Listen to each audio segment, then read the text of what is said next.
कांग्रेस जो है मुख्य विपक्षी तौर पर आदरणीय चौधरी भूपेंद्र सिंह हुड्डा जी जो हमारे लीडर ऑफ अपोजिशन है, सीएलपी के लीडर है, उनके नेतृत्व में बहुत ज़्यादा मजबूती से हम हरियाणा के जो बहुत ही महत्वपूर्ण मुद्दे हैं उनकी आवाज़ हम लोग विधानसभा के पटल पर रखेंगे। कल आदरणीय चौधरी भूपेंद्र सिंह हुड्डा जी के नेतृत्व में हमारी सीएलपी की मीटिंग है, जिसमें बहुत सारे इश्यूज़ हैं जो कि हम पहले भी डिस्कस कर चुके हैं। किसानों से जुड़ा हुआ सबसे बड़ा मुद्दा है, किसान और मजदूर से जुड़ा हुआ ये जो 3 ऑर्डिनेंस केंद्र सरकार लेकर आई है, जिसमें किसानों के साथ बहुत बड़ा अन्याय हुआ है और उन्होंने कोरोना काल को एक अवसर में कहा ना कि हम तो कोरोना को एक अवसर में बदल रहे हैं, तो कोरोना की आड़ में इस तरह के अवसरों का फ़ायदा उठाते हुए 3 ऑर्डिनेंस जो कि किसानों के बहुत ज़्यादा खिलाफ है, पूरे देश भर का किसान आज सड़कों पर है, काले झंडे लगा रहे और भारतीय जनता पार्टी के इनके पदाधिकारी उन किसानों को देशद्रोह की संज्ञा दे रहे हैं। एक तो हम इस चीज़ की बहुत कड़े शब्दों में निंदा करते हैं। हम कल जो है जो हमारी कल मीटिंग होगी उसमें हम लोग फाइनल भी करेंगे। हम एक तो एडजर्नमेंट मोशन लेकर आ रहे हैं जो 3 ऑर्डिनेंस जो फार्मर्स के लिए लिए गए जो उनके हित में है, क्योंकि हमारे यहाँ खासतौर से हरियाणा में और पंजाब में जो मार्केट कमेटीज़ हैं, मंडी बोर्ड है, उनकी बहुत अच्छा इंफ्रास्ट्रक्चर है। हमारा एक गाँव का किसान यहाँ पर अपनी जो है वो अनाज फसल लेकर आता है और उसको सही ढंग से उसके दाम भी मिलते हैं। अब वो ये कह रहे हैं कि ओपन मार्केट कर देंगे, कोई भी किसान कहीं भी बेचे। जब झज्जर का किसान झज्जर मंडी में तो उसका अनाज सही से बिक नहीं रहा, तो क्या अगर उसको चेन्नई या फरीदाबाद या मतलब दूर बेचना पड़ेगा तो किस तरह से जाएगा, कितना उसको महंगा पड़ेगा। दूसरा, एक जो मार्केट कमेटी की जो फीस आती है उससे हमारी इंफ्रास्ट्रक्चर, रोड्स और इस तरह के डेवलपमेंट के काम होते हैं। तो किसान को पूरी तरह से मारने का काम जो है सरकार इस समय कर रही है। एसेंशियल कमोडिटी एक्ट में भी एक वो जो अमेंडमेंट इस तरीके से लेकर आया है कि कितना भी ज़्यादा आप स्टोरेज कर लें, तो इसमें आप प्राइवेट पार्टनर्स को, अपने दोस्तों को इसमें आप लेकर आ रहे हैं और किसानों को पूरी तरह से मारने का जो काम कर रहे हैं। अगर प्राइवेट परचेज शुरू हो जाएगी तो वो तो स्टॉक को इकट्ठा करना शुरू कर देंगे और महंगे दामों पर उसके बाद बेचा जाएगा। और इसमें बिल्कुल साइलेंट है, एमएसपी पे मिनिमम जितनी लागत किसान की आती है उतना पैसा सुनिश्चित हो, इस पर भी साइलेंट है। तो एक तो हम इस पर एडजर्नमेंट मोशन लेकर आ रहे हैं। दूसरा, हम लोग जो है ये जो शराब का घोटाला, जब चिड़ियाँ भी पर पूरे प्रदेश में नहीं मार सकती थी, जगह जगह पर लॉकडाउन की वजह से बैरिकेड्स लगे हुए थे, सबकी चेकिंग हो रही थी, गांव में टिकरी पहरा था, हर व्यक्ति मुस्तैद था और डरा हुआ था, क्योंकि प्रशासन ने कोरोना की वजह से बहुत ज़्यादा डर और भय का माहौल कर दिया था। हर जगह पुलिस के नाके थे। तो ये शराब के इतने बड़े बड़े घोटाले किस प्रकार से हुए? ऐसे सरकार की मर्जी से, सरकार की मिली भगत से ये घोटाले हुए।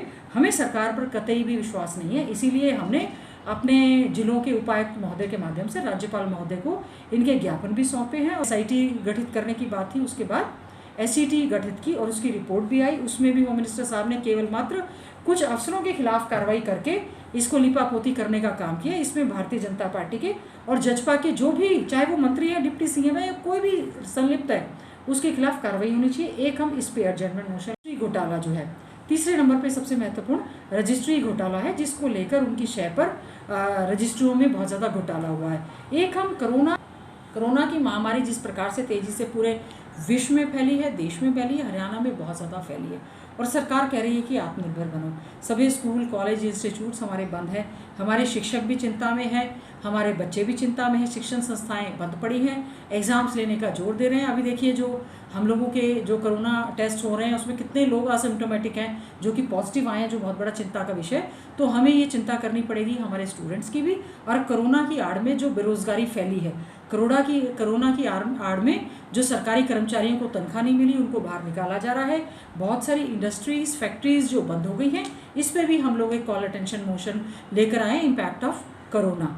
एक हम शिक्षा का एक मेरा वो पर्सनल कॉल अटेंशन मोशन है, उसमें हम लोग लेकर आए हैं कि न्यू एजुकेशन पॉलिसी को सरकार किस प्रकार से इम्प्लीमेंट कर रही है, किस प्रकार से आप कह रहे हैं कि 3 से 18 साल तक के बच्चे को आप मुफ्त शिक्षा देंगे, किस प्रकार से आप कह रहे हैं कि हम प्री प्राइमरी स्कूल खोलेंगे और उसमें एक आंगनवाड़ी वर्कर जो है पढ़ाएगी, और एक हमारा गरीब का बच्चा विशेष तौर जो स्कूलों में पढ़ता है जिसके पास स्मार्टफोन नहीं है, कई बार सरकार ने घोषणा की है कि उनको हम टैबलेट या स्मार्टफोन देंगे।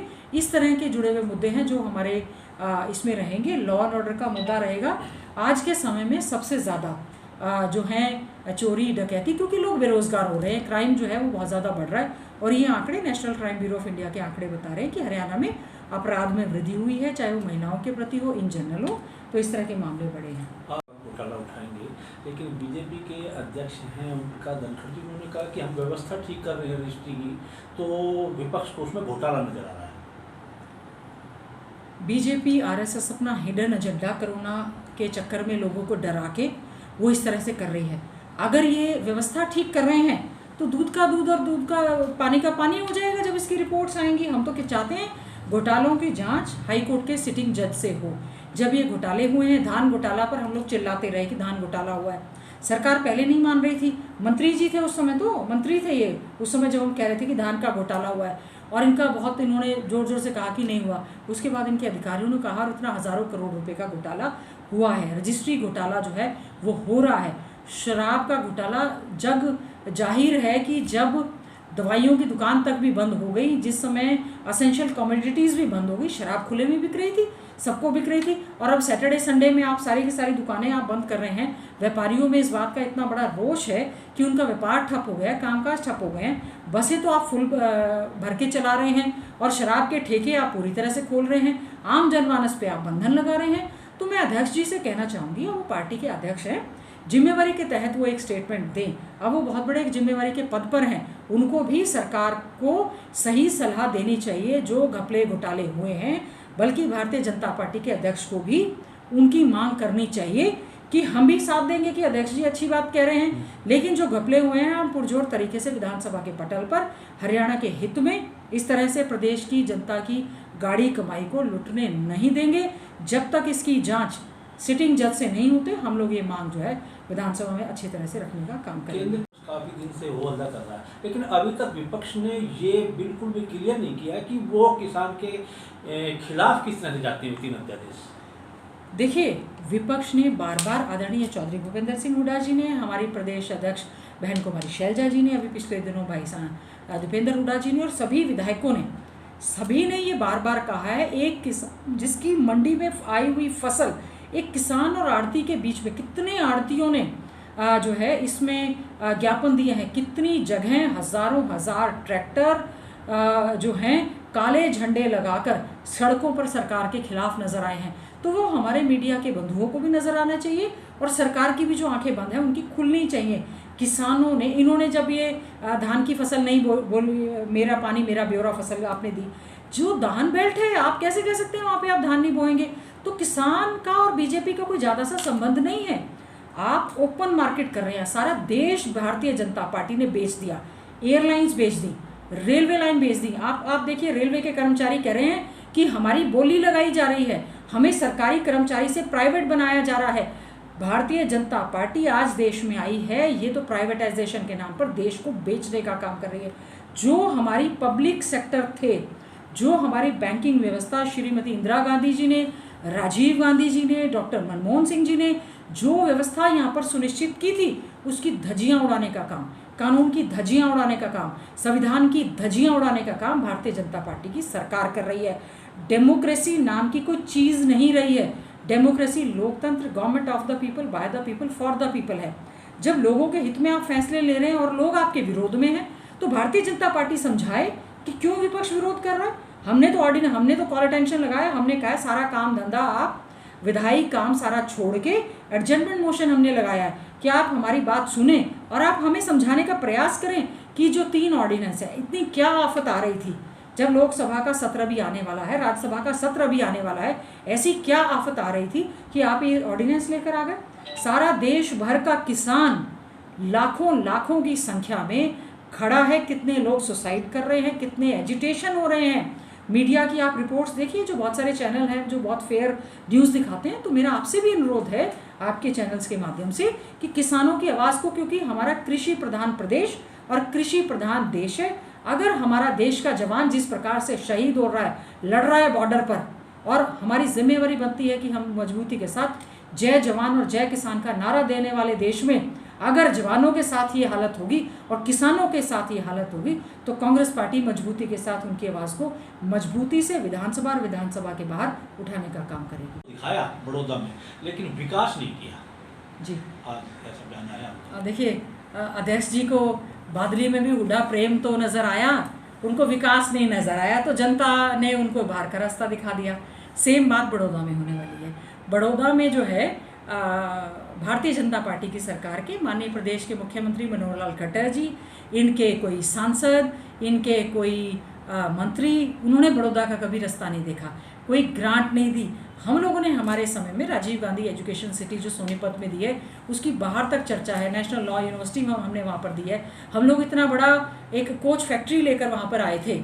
तो अब अध्यक्ष जी जोर लगाएं कि वो कोच फैक्ट्री अब दोबारा वहाँ पर लगवाएंगे, बड़ौदा वासियों को दे विश्वास, ताकि हमारे युवाओं को वहाँ पर रोजगार मिलता। वो बाहर चली गई। रोहतक, सोनीपत और जींद से कनेक्टिविटी करती हुई हमने वहाँ पे रेलवे लाइन बनाई। वहाँ पर बीपीएस यूनिवर्सिटी जो लेकर आए, मेडिकल कॉलेज, स्वयं इनके मंत्रियों की और मुख्यमंत्री जी की और हेल्थ मिनिस्टर की स्टेटमेंट है कि गाँव में जाके यूनिवर्सिटी बना दी।